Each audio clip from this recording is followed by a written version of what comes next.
you don't really know what's going to happen. We want to make sure that everyone can be chasing that American dream. Sometimes the only way to succeed is just to not give up. Now they know The other side. All right. Today's guest. Mike, would you like to introduce her since it's your podcast?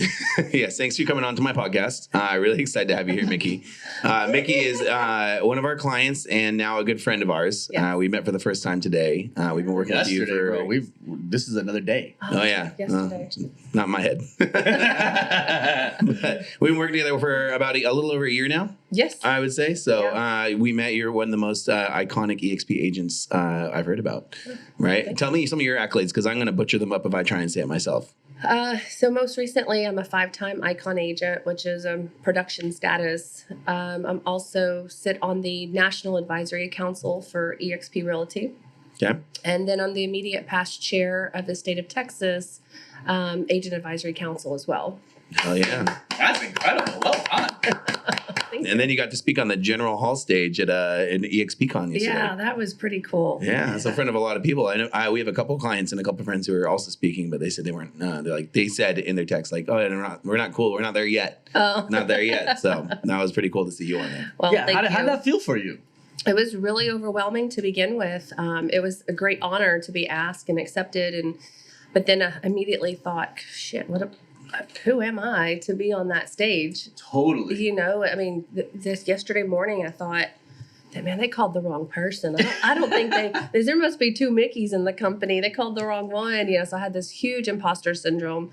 And, but leading up to the event, I was able to visit with Holly Mayberry and Beth Silverman, you know, over about a course of a couple of weeks. Mm-hmm. And we just became like girlfriends. It was just, you know, talking about what are you going to wear and taking pictures of, you know, here's my shoes. And so it became really, you know, collaboration and a new friendship.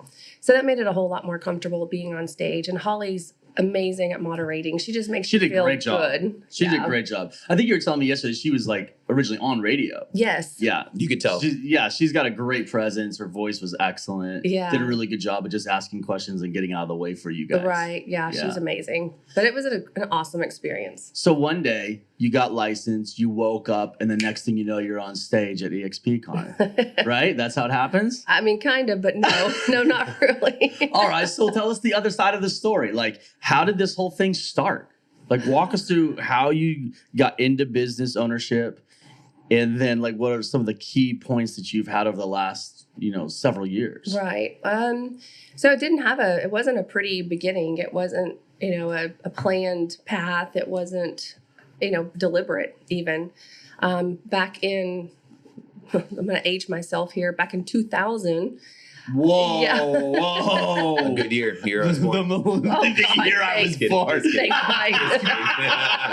The year I was born. Okay, dude, side note, this is how this thing's going to go. We're just going to go on a few rabbit trails. We're going to come back to this. But Mike has a close friend. What was she took him to? What was the... Oh, she took me to her 30th high school anniversary. Okay. And so we went there and she 30th as a year. +1, but it was really funny because everyone's like talking about their high school reunion when they graduated. And I was like, when did you guys, it was like 95, right? And they're like, yeah. And I was like, oh man, yeah, that's a good year. That's when I was born.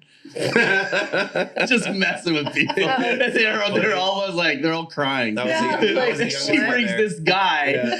She has the gall to bring some dude who was born the year they graduated as her +1. This guy It even was put on my so name tag. I put on funny, my name dude. tag, her name, and I said, just the +1. So, I like making people uncomfortable in a very non-bad way, I guess. Right. It's a fun way. I like making people uncomfortable in a terrible way. Together, it's a good blend. It's a good blend. Okay, so Thanks for that. way back in 2000 when Yes. Mike was born, Right. what happened in 2000? So I got my start. It was kind of a natural progression. I was in apartment leasing. So it wasn't real estate per se, but it was still helping people find homes. So it was still writing contracts. And then from there, it progressed to me working for a new home builder out of Amarillo, Texas. And that beautiful builder, but he built kind of like your big box houses. They all look the same, cookie cutter. So I sat in the sales office and waited for people to come in. And I did that for several years, but I was losing opportunities. If somebody couldn't afford our homes by $10,000 or $20,000, I lost them. Or if somebody had a house to sell before they could buy my home, another realtor would probably take them somewhere else. So it was just a lot of missed opportunities. And at that time in my life, I was actually married, but I might as well have been single. I had 3 kids. It was a really gross, abusive relationship. And his mother was actually a real estate broker in West Texas. She seemed like she always had money because she was always having to take care of us. And I remember it sticks in my head. She would send us money for electricity or, groceries or whatever, but I always knew, that we would be okay. So I would call her.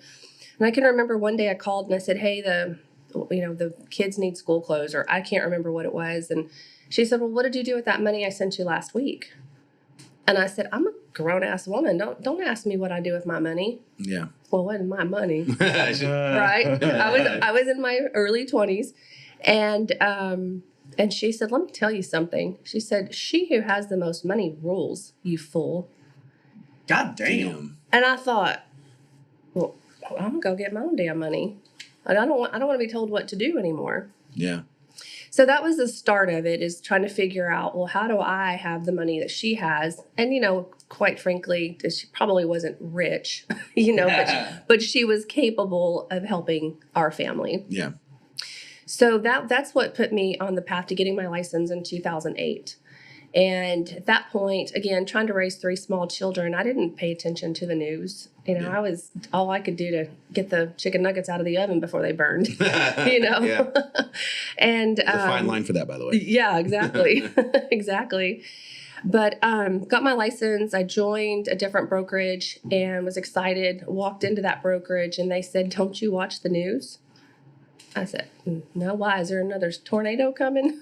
What's up? Yeah. Well, the market was crashing.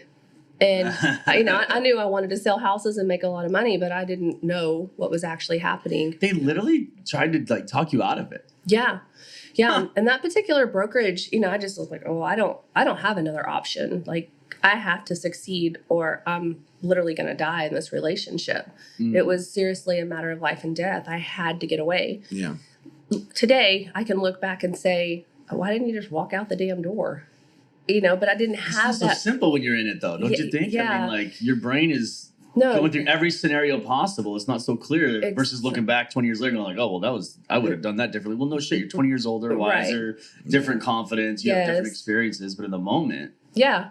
It just was like, I can't go until I've made it. Yeah. So they, kind of, deterred me from wanting to stay in the business on day one. But then after that, I would show up and say, hey, I have a question, and everybody was closing their doors on me. I was like, what? Nobody likes me. Why don't they like me? And now I know it was like, well, it was potential competition. They didn't want to help me. Why would they help me? Yeah. Why would they teach me to go be more successful than them?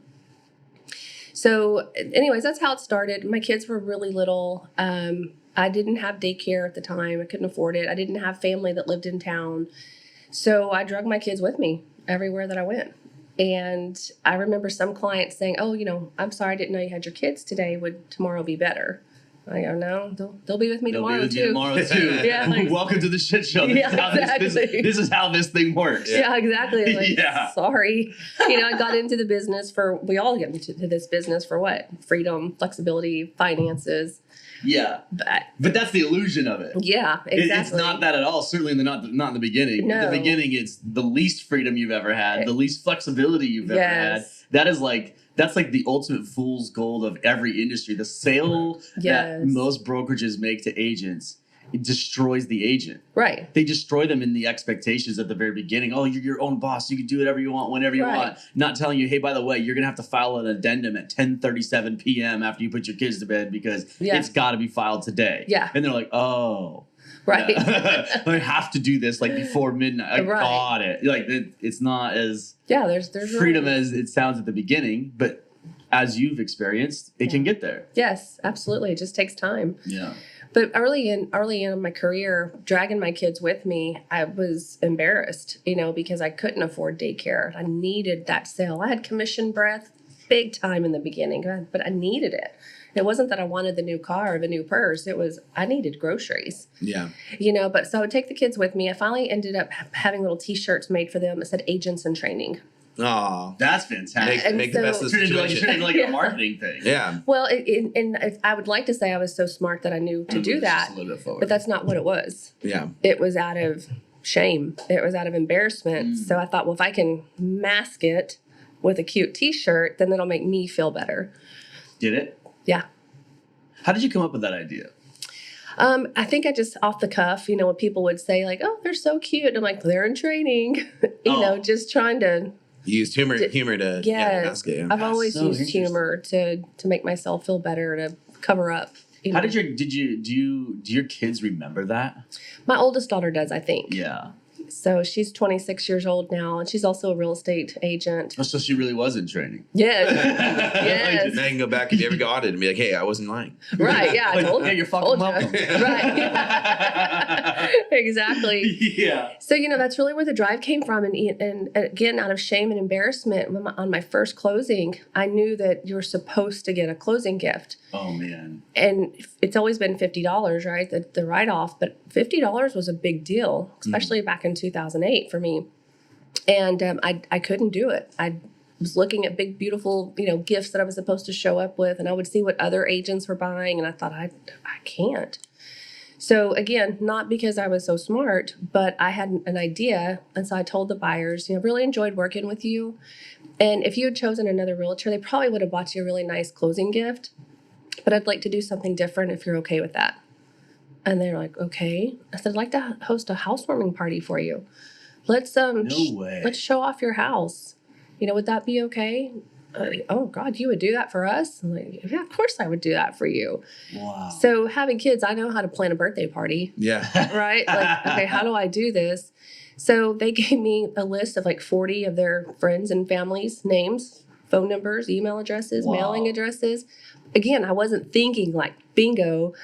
I was You're thinking, like, here's 40 referrals. right? Well, You literally, they just put them in your lap. That's yeah. crazy. Well, today I know that, but at the time I just kind of stumbled into it again out of fear and shame.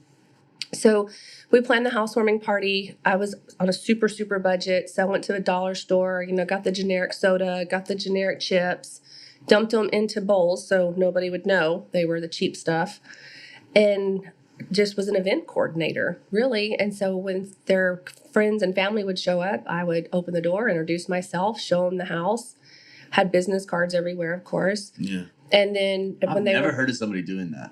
That's the first time I've heard that. That's so cool. It's so rare in this industry to hear something for the first time. yeah, That's great. yeah. Well, and it's that's what I kept doing. And I still remember to this day, out of those 40 people that attended, I ended up selling homes to 12 of them over the next 4 years. Damn. So, and it was just, Round of applause. Big I mean, my goodness. gosh. That conversion rate is insane. Yeah. You deserve an applause. Thank you. Well, thank you. And I want to feel useful.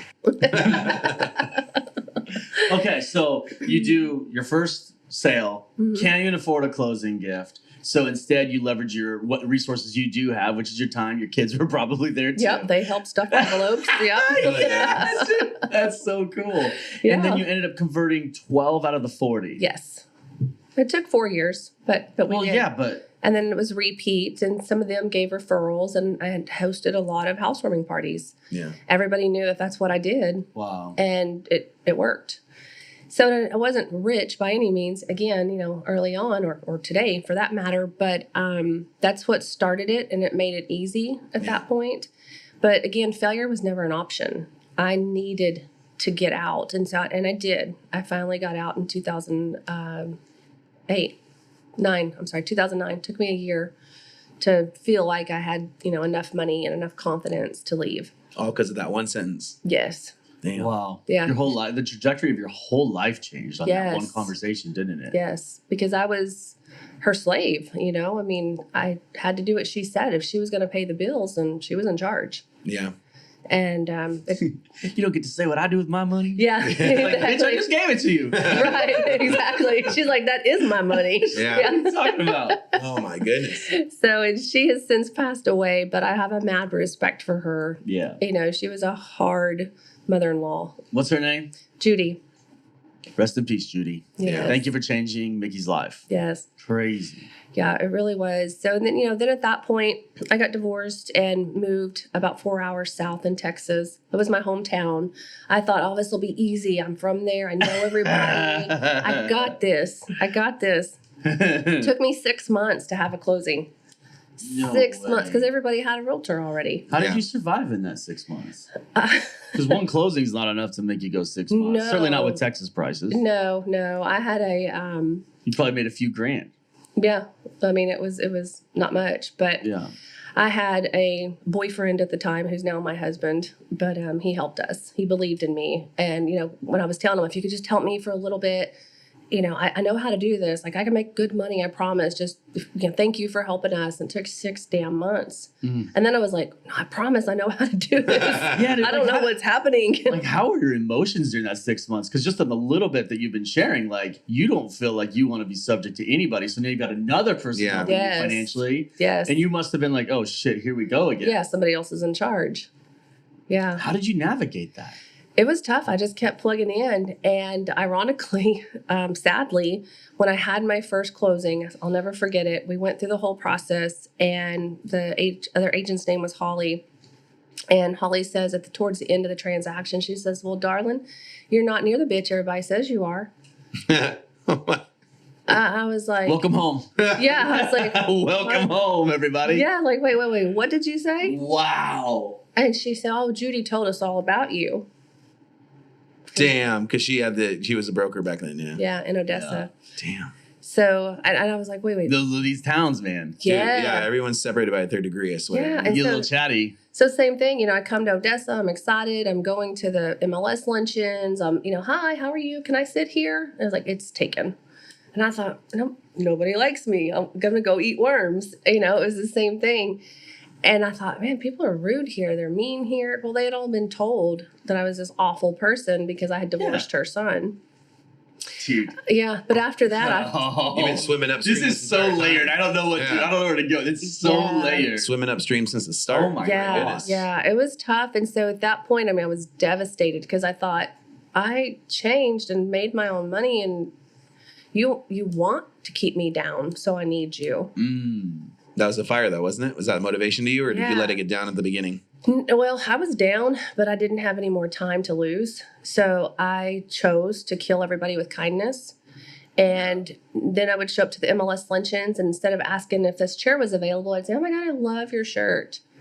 And I'm like, what are you going to do? Say, she's so nice. Right? Yeah. Fuck Yeah. off.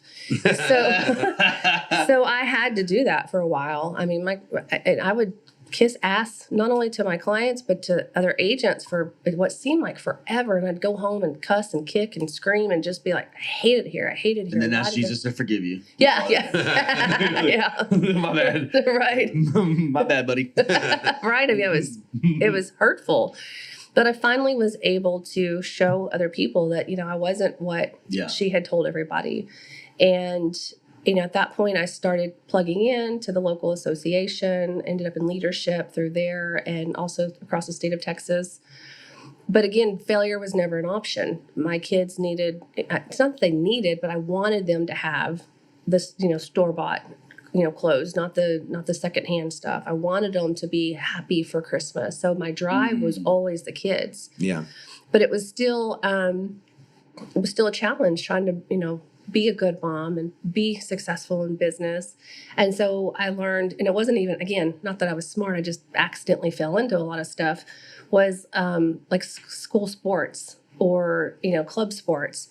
And someone would call me 9 or 10 o'clock at night and say, oh, by the way, you're supposed to bring snacks tomorrow. I was like, how am I going to go buy snacks? I got 3 kids in bed. Nobody's here to help me. We got to be there at 7:30, so it was just constantly chaos, it felt like, where we already loaded up the kids, and then somebody would say, oh, don't forget, it's the yellow jerseys today. I'm like, shh, they got the blue jerseys on, and so I thought, no more. I'm not doing this anymore. I'm in charge. Yeah. So the next season, I was the team mom. I was the classroom mom. And it really was, so I could control things, not people, but my own life. Yeah. And then same thing, and this is back before, I mean, obviously there was computers, but there wasn't shut up, Mike. Way back before Mike was born, Yeah. there was an era where there were no computers. Like we weren't texting then, I remember I had a BlackBerry and you had to, push the same button 3 times. I had the little Pearl. Yeah. The BlackBerry Pearl. It was like this little ball there. It was like the keyboard was so dang tiny, but you didn't have to go A, B, C, D, E, Right. F, G, H, I. Right. J, K, L. Right. So that was, So you have to go JK, wait for a little bit. JKL. yeah, exactly. Yeah. So, but that put me in some control of my own surroundings, right? So what I would do is gather the roster. And then at that point, it was okay, I need to know your child's name, your phone number, your email address, your son's birthday. Like, I was building my database, but I didn't realize it. Because we would do birthday parties for the kids. And the same thing, I was like, oh, I don't have any money. Or I When don't did it click for you? It That was like, oh my gosh, I think I have something here. Well, it worked. Just I kept doing it. And, then my sphere of influence was the soccer moms or the football moms, the volleyball moms. And that's who I was selling homes to at that point. So when my last child moved out about 3 years ago, I freaked out. I was like, oh, interesting. now what do I do? My database. Yeah, I was like, How I got my referrals. wait a minute. I have a database of 3,500 names. And it's collected over the years. Yeah, so it would be, their teachers or school administrators or, other parents or neighborhood kids' parents. And they just all came together. Yeah, and you put in the work so everyone knew you were still around and what you're doing. And you changed your reputation again from what they were, or what was her name again? Judy. What Judy was telling everyone. Yes, I mean, you put in the work. Yeah. People see that. And the fact that you kept it with kindness and didn't complain, that was huge. Yeah, I complained. I just did it behind closed doors. That's fair. You got to get that out. You got to get that tension out of your body. Right. It'll eat you alive if you don't let it out. Exactly. Right. And you let out at appropriate times too. Because Yes. if you don't, dude, it just feeds what they were saying. Right. So Well, exactly. Coming from the relationship that I did, it was like, well, you ain't seen nothing yet. I know how to do those things, but you never saw those things. You said something earlier that strikes me. Mm-hmm. It's really amazing to me in business and in life how many people really do not want you to get better. Right. It's so staggering to me that it's really difficult for people to get out of the types of situations you're in, not just because of the effort it takes just from a mental and spiritual and physical and emotional standpoint, but it's also because there's people that are around you that they really want you to stay in your position, whether they say it or not. They're like, oh, we want you to get better. But then when you really get down to it, they don't support you. They don't keep you accountable. They don't have the skill set to encourage you. Instead, it's, why are you doing that? Why are you taking these risks? Why are you going out that? Who do you think you are? Right. Like that kind of shit just drives me insane. And I see it all the time. And I've seen it a lot in the real estate community as well. You said at the very beginning this happened where it's like, everybody's competition. I'm not helping you. And then there's some experiences like we had last night with a lot of people in your brokerage where it's like, dude, these people are for each other. Like it's a really unique experience. Yeah, it's awesome. But it's so wild to me that in business and in life, so many people really don't want anybody to succeed. Yeah. Well, the other thing I've experienced over the years too is it's not that they don't want you to get better, or there's those people, but then there's your friends or your colleagues who, when you do succeed or you do excel, they're not happy for you. Dude, okay, they're resentful. Me and Mike have a thing. And this is, I think you'll find this to be true as well. We say often you can find almost everything you need to know about somebody about how they handle other people's successes. Yeah. I believe that. And there was a real shift in my life and like almost in my heart. I don't know how to explain it. It was almost in my heart where I went from being really intimidated by people's success to just being so unbelievably happy for people. Yes. Like we met people last night who were super high up in EXP and doing wonderful things. And maybe even 3 or 4 years ago, I would have been really intimidated and maybe shied up or clammed up a little bit around them. And I'm like, man, everybody loves you. Like, what do you do? Like this is amazing. Like, you've done a great job here. Right. And maybe it's just from our own confidence of whatever little success we've had where I just feel like maybe I don't know, maybe not faking it as much. Maybe that's part of it.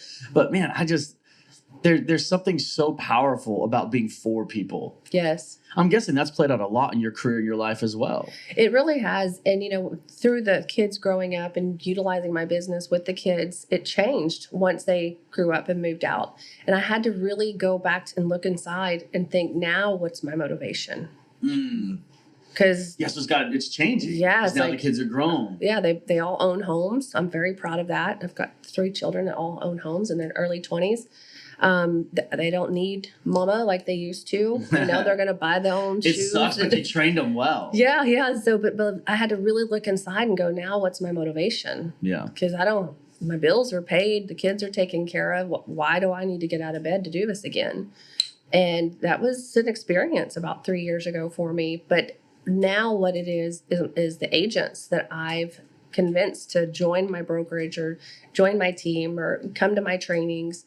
So the need and the why is a lot different. So now you have new kids. Yes. I was going to say this. Yeah. I didn't say that. Yeah. Like, well, I don't know if the agents are older or not. So I don't. Mama Mickey. We got Mama Mickey. Heck yeah. That's gonna be the next 20 years of your career is like, I'm Mama Mickey. Right. I got you. You just come on with Mama Mickey. I'll take care of you. all right? Yes, Yeah. exactly. I love it. Yeah, and I've got 68 agents in my organization, and they age from 19 to like 81.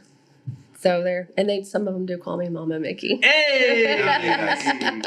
You did a great job. Mama Mickey. Thank I you. love it. Yeah, you found a brokerage that really fit that model, which makes Yes. sense. Now I'm starting to understand why you're here at EXP. Yes, it just makes so much sense. And, like I said on stage yesterday, if the agents will plug in and take advantage of the resources we have available, there's a ton of them. Just if you'll take advantage of some of them, it literally changed my life. Yeah. I don't have to do production like I used to. I still enjoy it, but there's other streams of revenue now, and it's all because of EXP Realty. Yeah. So it's phenomenal. It's been a huge game changer for me personally. That's awesome. Yeah, and you do find other ways to make income. I know Yes. that. You were when I first caught the first Yeah. with you. She's like, I had like 5 subscriptions I didn't even know I needed because he told me to get them because you get a referral fee from it. Yes. It's like, why do I have this again?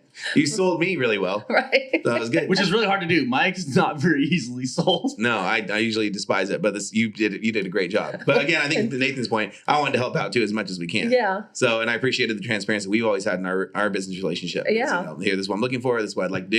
Right. And then when you say, yeah, I get a kickback from it, you were very honest about that. Yeah. I was like, I respect that. So yes, you're good. Yeah, 100%.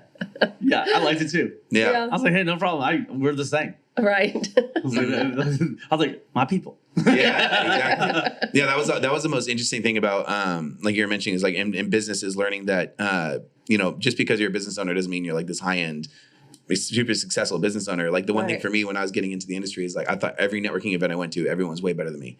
So I was super nervous and I was like, okay, well, why would anybody take advice from me when I failed accounting. I worked in a freezer for 8 years of my life in a warehouse. I had no business experience, and I lost my beer pong championship the last weekend. So it's like, why would anyone care what I have to say at Right. this networking event, thinking everyone's dressed up in suits and like high end and stuff? And I'm like, shit. But the more I've gotten into the industry, the more I realize everyone's just human. Yeah. I mean, Absolutely. there's a lot of people who have the same troubles and same problems that we have. Right. Or that I even had in college, it's like breakups or divorce or unhappy marriages or even normal stuff, like, hey, we just bought our first home. I'm like, oh, you're 45 years old and own a business. I thought you were crushing it. They had like 20 homes and a Lamborghini. But, Right. So Yeah. it's like, it was all perception in my own head Right. that I saw. And like you were mentioning is like, I don't feel like I deserve to be here. Mm-hmm. But Well, exactly, because we're human and Yeah. we have our own, shit from behind us, and so I get it. yeah, that's why I wanted to start this podcast, the other side, right? Because a lot of people see only the successes. Now we want to show people, hey, there's a long journey to get here. Right. And, we have the freedom not to do that because we didn't want to tell people when we first met them, like, hey, we're swimming in debt and we're barely making it. We're not financially viable. Right. Exactly. If we were a stock, you'd be dumping it. Right. Exactly. A few years ago, at one of these events, I ran into Peggy Delano. She's with EXP Realty as well. And to be honest, I didn't know who she was to begin with. I don't know. I think we met by the pool or something, and we hung out, and I liked her. I think she liked me. And then at the end of the day, she's like, hey, do you want to come to dinner? I'm meeting Gene Frederick and his wife, Susan. I was like, what? Like, who are you? Like, how do you have dinner with Gene Frederick? Who's that? Okay, so Gene is the badass, the OG of EXP Realty. Okay. Glenn Sanford is obviously the founder, but Gene was in early on. He sold several of his Keller Williams franchises or his market centers to come over here and took that risk. So he's a pretty big Paid deal. off. Yeah, he used to be on the board of directors, and now he's like my big brother. Hell yeah. But it was cool because I would tell Peggy, I would follow Peggy around to these events, and I would tell her, like, I don't think I have the ticket for this. Am I supposed to be in this room? Yeah. Yeah. And she said, of course you're supposed to be in this room. I was like, I don't know, Peggy. Like, do you know that's Jason Guessing and Glenn Sanford's here? Do you think you'll ever not feel that way? Because you felt that way yesterday. Yeah. I did feel that way. Somebody told me not long ago, it's time to accept who you are and grow into who you're supposed to be and stop playing small. Like, We could stop the podcast right there. yeah. And so it's Mic like, drop. yeah, I'm like, still looking behind my back, like, me? Like, no. Remember that nasty relationship that I went through? Remember all those bad mistakes I made? And, in my head, I'm saying that. But it was like, you need to quit and grow into who you're supposed to be. So now I can confidently call Let me ask you a Gene. weird question. This This is going to be a weird question. But just walk with me for a second. What do you think the difference is between who you are today and who that person is? What would have to change? The confidence. Okay. Jesse yesterday said the words you speak matter. I was like, oh, shit. I know, because yesterday morning I was like talking to myself, and I had to say to back, like, stop it, Mikki. Quit saying that. If 25 years ago I had spoke to myself differently, things would have been different a lot earlier. So that's the difference. Is the way I used to talk to myself, the way I used to see myself. I still struggle with it somewhat. I can remember Nicole Russo, who's also an EXP agent. She said she had imposter syndrome. I was like, you? This was a couple of years ago. She's Gene Frederick's daughter. And like, what do you... Everybody. Like, you're beautiful and you're wealthy and you're successful. And like, why would you feel that way? But it goes back to we're all just human. We need to allow ourselves some grace. So how, for you personally, how do you build your own confidence? I didn't. Other people did it for me. I was always very hard on myself. I punished myself. When I was overweight, it makes no sense now. I probably need a psychiatrist if y'all know anybody. But I was overweight, and instead of going on a diet or exercising, I went and got certified at the Cooper Institute out of Dallas, Texas. So I'm a certified fitness coach, and weighed over 200 pounds.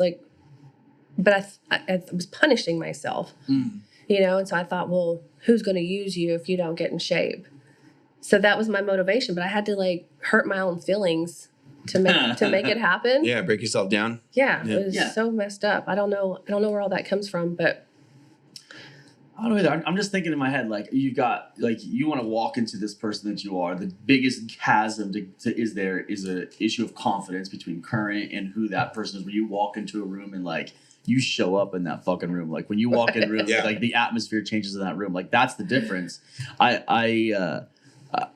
Again, take it or leave it for whatever it's worth. I love this shit. So what I would think about is if you know already who you are and the chasm between who you want to be, between who you are is confidence, and you know that the best way for you to build confidence is be with other people, why wouldn't you strategically have meetings and conversations in place to build your confidence over the next 3 to 6 months? Yeah, I mean, we do that now. Okay, so good. It's been a while, but one of the most being younger in the profession and trying to raise the kids, it was always what I had to do. It's always what I needed to do. Now it's what I get to do. Yeah. And I'm so excited. I'm going to be a grandmother in March. Hey! I know. I'm so excited. Grandma Mikki. Yes. My name's going to be KK. Oh, not that one. So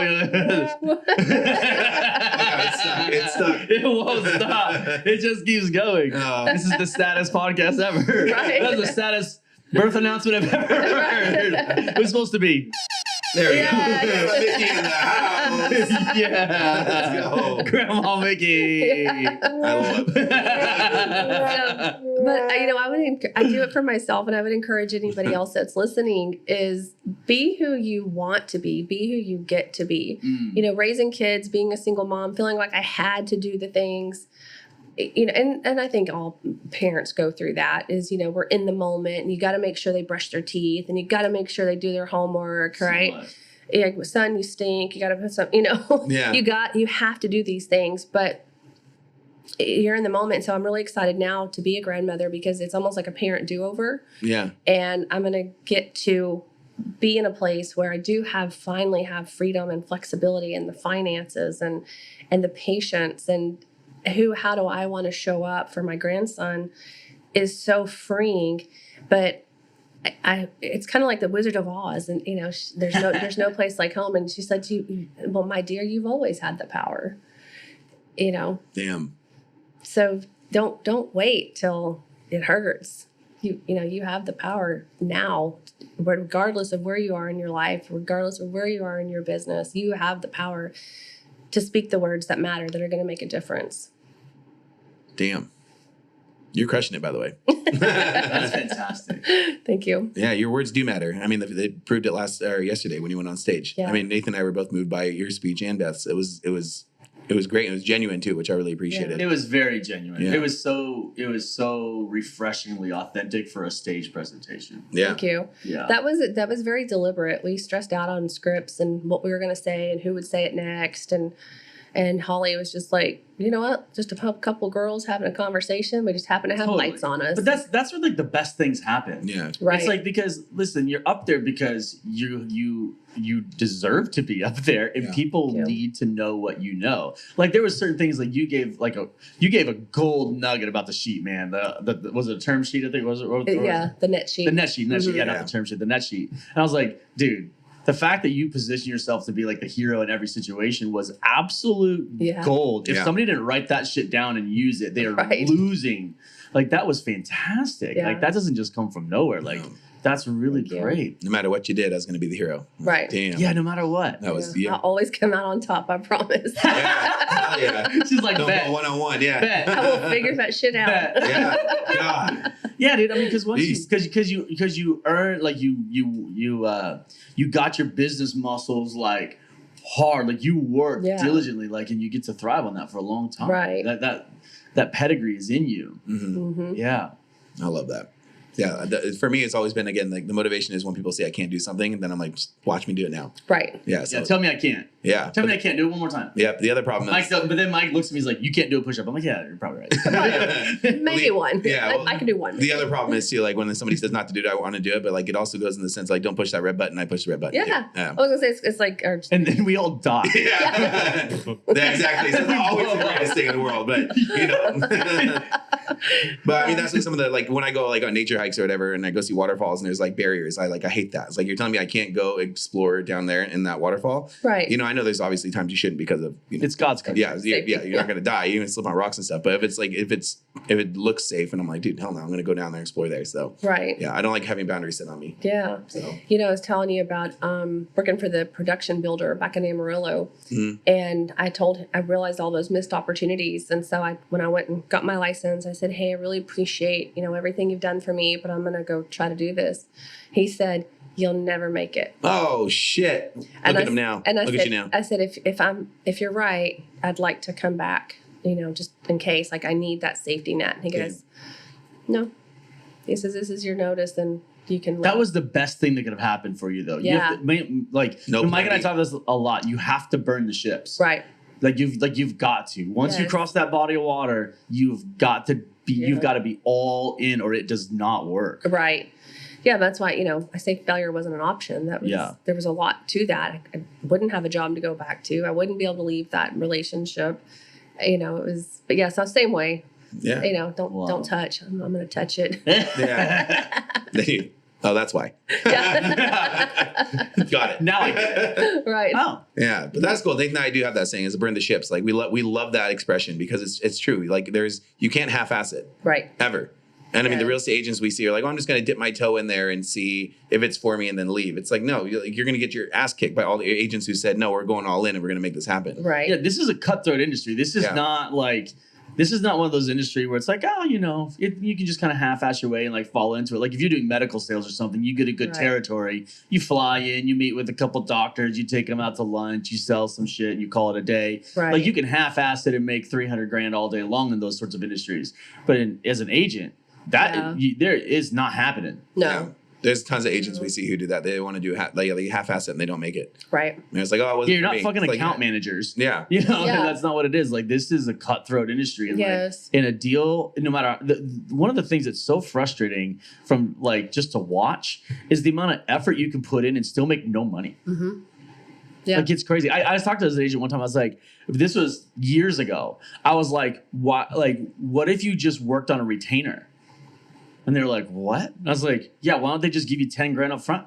Right. Like, here's why. Here's all of the things we're going to do with it, all the spending. I don't think it would really happen. But now that the settlements have changed, it might be more of a viable idea than it ever was before. It's like, Yes. hey, I'm $10,000 up front, but here's what we do with the $10,000. Here's why we do it. It's also part of my compensation. Right. So out of my compensation, I'm paying for all these things, but we're going to work on it up front. Yeah. And then whatever the delta is, I'm going to get it up from the other side. You know, whatever it is, but that gives you cash flow, revenue. And then if you get to a point where it's like there's some sort of contingency in there, it's like, hey, listen, like if we don't close, you're gonna get 50% of your money back because we spent the other 50% on all the marketing or whatever it is. But there are maybe some creative avenues in the next few years that people could start doing stuff like that because you're gonna get paid from the buyer side anyways. Right. Exactly. So, and you know, you can't go to a lawyer and say, well, at the end of all this, how much do I owe you? Yeah. They want their money up front. Yeah, exactly. You know, whether you win or We get an lose. email from our attorney the week we work with them. They're like, here you go. You start talking to them, they're like, on the clock.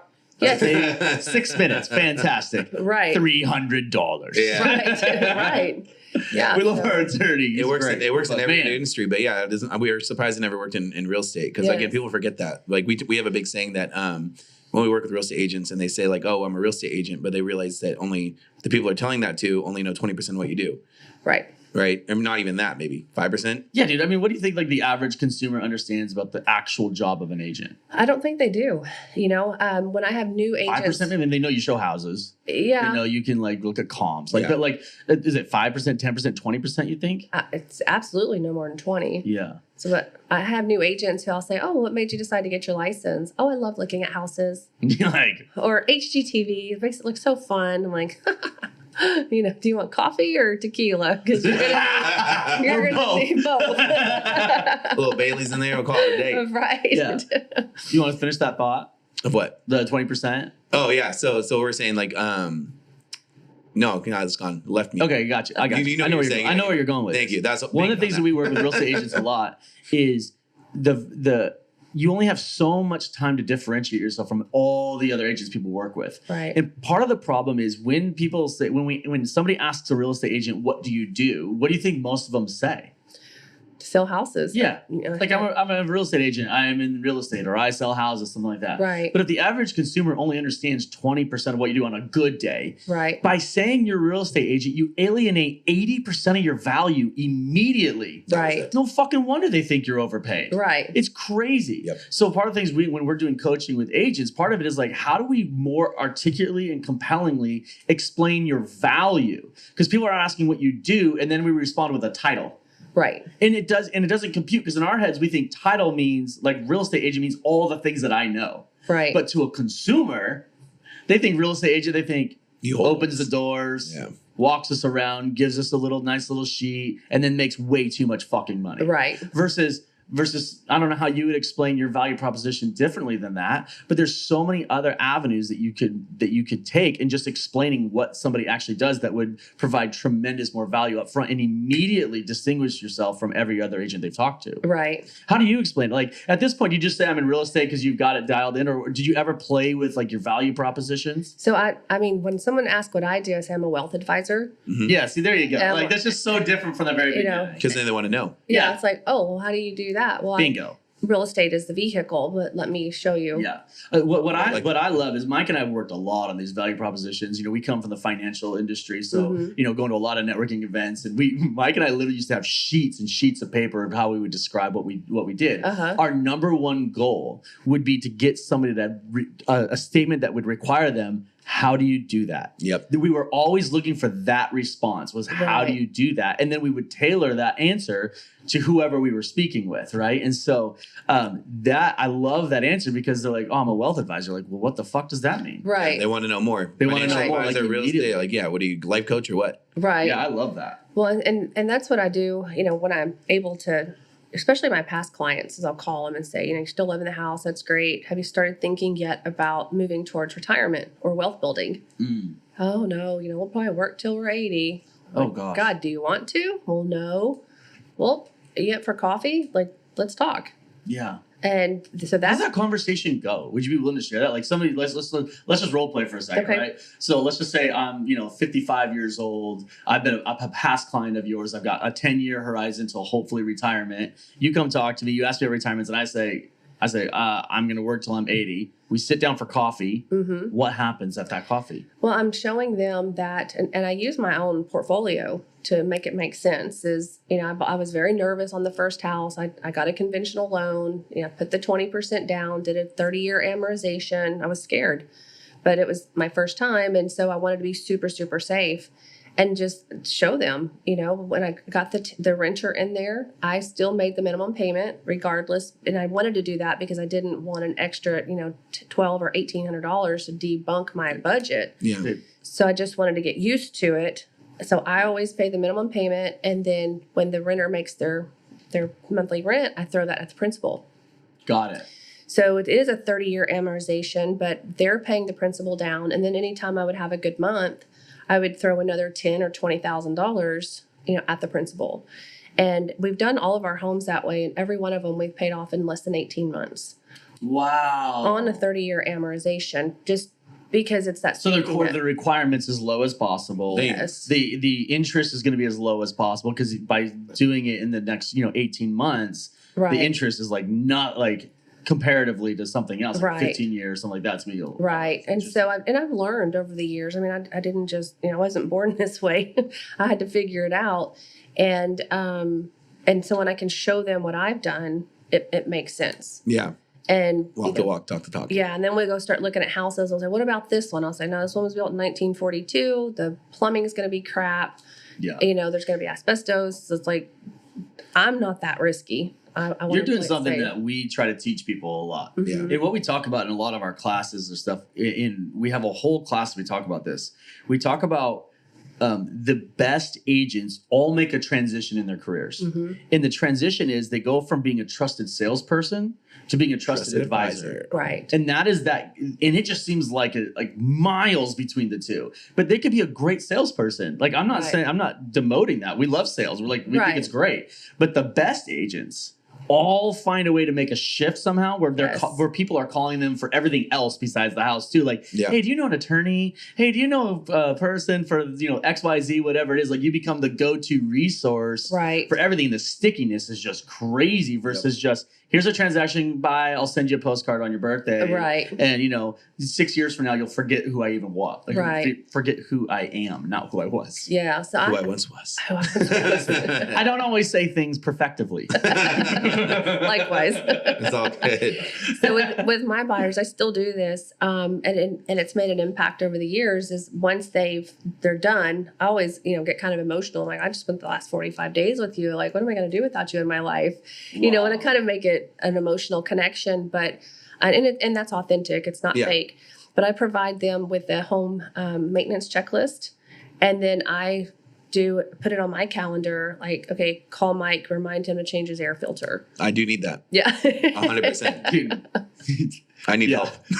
Mike needs a handler. Yeah. Right. You need a life manager. I really do. That's why we're hiring an executive assistant here. Because Sweet. remember, we forgot to buy our plane tickets to Miami. Yeah, a week here's before we a true story. So our administrator, our ops manager, she put in her 2 weeks, 6 weeks ago or something like that. Yeah. And which is where the time I think we had gotten the tickets from you to come to EXPcon. And like a week and a half ago, was it a week and a half ago now? a week and a half ago. Beginning of last Monday, so a little over a week ago. Yeah. Somebody asked Mike, like, hey, when are you leaving? And he goes, I think Sunday. We were all looking for like where the tickets were, and we're like, oh shit. None of us bought plane tickets. We got a hotel, we got a car, we've got the EXPcon tickets. But no airplane. It just said in our calendar that we're leaving Sunday. It just said, we had blocked it out in our calendars, but nobody bought the tickets. We desperately need help, and we can't wait for our person starts in just a week, so we cannot wait. So it'll help us a ton. So yeah, we do need a handler to be fair. Yeah, we need somebody to proverbially text Mike. Yeah. Hey, check your email. Right.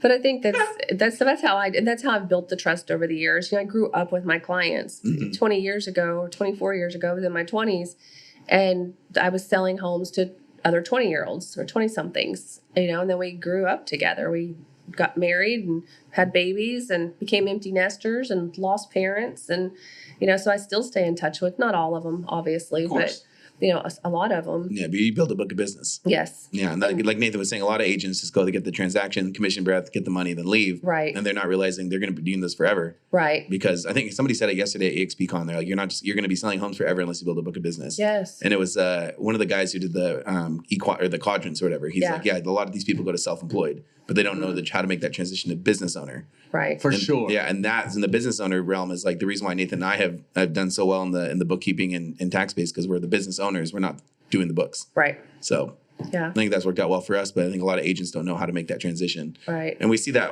quite often. A lot of people are like, oh, I'm really good at X, so they go do it. But then they're self-employed, they're not business owners. Right. And that's why we make such a big impact with independent contractors, because, hey, they work for, a roofer or something like that. And they're like, oh, I could do this on my own, or a contractor. And then they go and do their own thing and they make a lot of money. But then like, oh, crap, I'm just self-employed, I'm not a business owner. Right. So we help them with that transition. Yeah, exactly. This is probably the most fun I'm having in my careers right now. And this podcast? Yes. Yeah. This podcast. All of it led up to this exact moment right here. Yeah, this is the apex of Mikki's career. Yeah. Yes. That's what I heard. The moment you said, I was like, me too. This is it. Wow, we made it. Yeah. Thank you so much for that. That was the best comment we ever had. I'm going to edit that just for that. One clip. All right, Maggie, wrap this into a bow for us, okay? Yeah. So, real briefly, what would you say are the major lessons you've learned in your career? You've got to put yourself first. That's not selfish. I always thought it was selfish. But and it sounds so cliche, you can't pour from an empty glass. You can't help those others if you can't help yourself. But it's true. If I'm tired, I'm bitchy. And then I'm not good to my kids. I'm not good to my clients. So I need to sleep. I don't need to be sending that amendment at 10:37 at night, because there's not an emergency. There's no emergencies in real estate. Don't let it take your life over. Some people will fight you on that one. They would, but a lot of people would. And I tell my clients, and I say it jokingly, but I mean it, is if your house is on fire, don't call me. You need to call 911. So when people are, calling me, texting me, I'm like, If their house is on fire, they should not be calling me anyways. Like, you're going to respect my time. Yeah, and you lay that up front. Yes, I create those expectations and those standards very early on. Good. So even with my buyers, I'll tell them I love my job, but I don't do it for free. And I want to be accommodating to you, but I do have a family, and I do like to spend family time. So my hours are Monday through Friday from 7 a.m. to 7 p.m. and on Saturdays by appointments. And my voicemail says that. Yeah. So you've got to create those boundaries. That's the biggest lesson, is take care of yourself, create the boundaries, and the rest falls into place. Be a nice damn person, man. That is the main thing. People will come to you. The business will happen. Just be a good person, but be good to yourself too. That's crucial. I think it says we all learned that at some point in the beginning. Like you said, you're working in the business so much, it just takes over your life. Right. Like I told in the beginning of our partnership, I would work, I'd take a meeting at 7 a.m., 9 p.m., 2 in the morning. Yeah. Shit, I'd take a meeting anytime. Everything was business for me. But then I I gained like 30 pounds right off the bat. I was like not losing sleep. And then it kind of felt like a servant to people too. And people were abusing that time. Yes. And then Nathan and I made a big transition too. We're like, all right, if we start this company together, we're going to have some boundaries that we're going to set with our clients. We're going to have some boundaries we're going to set with ourselves. Right. And that was we're doing this, to your point, for our kids and for, to build this legacy and to help as many people as we can, but we need to set boundaries for ourselves. Right. So every other Friday now, Nathan and I take off so we can be with our kids and our boys and stuff. Yes. But We did that since the beginning. Yeah, since the beginning of time. People are amazed. Like, what, you started a business, grew a business, you took every other Friday off. Yeah, for 5 years, we've taken every other Friday Right. off. And the reason why is because, and we've said on the podcast several times, and we say it in our company all the time, and that is a priority is only a priority if it changes what you do. Yes. Right. People can say all they want about what their priorities are, but when you actually look what people spend their time and their money on, you're like, So the reason this is such a strong thought in us is we had this idea once of like, people were like, oh, my kids are my priority. And the thought was, if you went to court, could they convict you of that? How would they do it? Right. Like, if you were in a legal court of law, how could you be convicted of that your kids are your main priority? How would you know? Right. And it's like, you spend $1,000 a month at the bar, but your kid asks you to go to a $150 camp. You're like, we don't have the money. Right. Yeah. Well, we've all seen that how many times? Like, it's all the time. Like, walk me through again what's your priority. So it's one of those things that it just really matters, and everything just shows up in what you do and what you spend your time and your money on. Right. Yeah. Yeah. If it's important to you, you'll make time. You will do it. Yeah. 100% every time. Yeah. Man, speaking of important and making time, we're so glad you made time for us. Yes, today. thank you. So great. We did feel really good that you could make it out Yeah. today. So Thank you for the invitation. thank you for being patient with us as we're after last night. Yeah. That was a fun time, though. That was wonderful. Mickey, thank you for being here. And everybody, now you know a little bit more about The Other Side. Outro. Hey. Grandma Mickey in the house. Grandma Mickey. Hey. Shoot the lasers. It's the best money we've ever spent. Oh.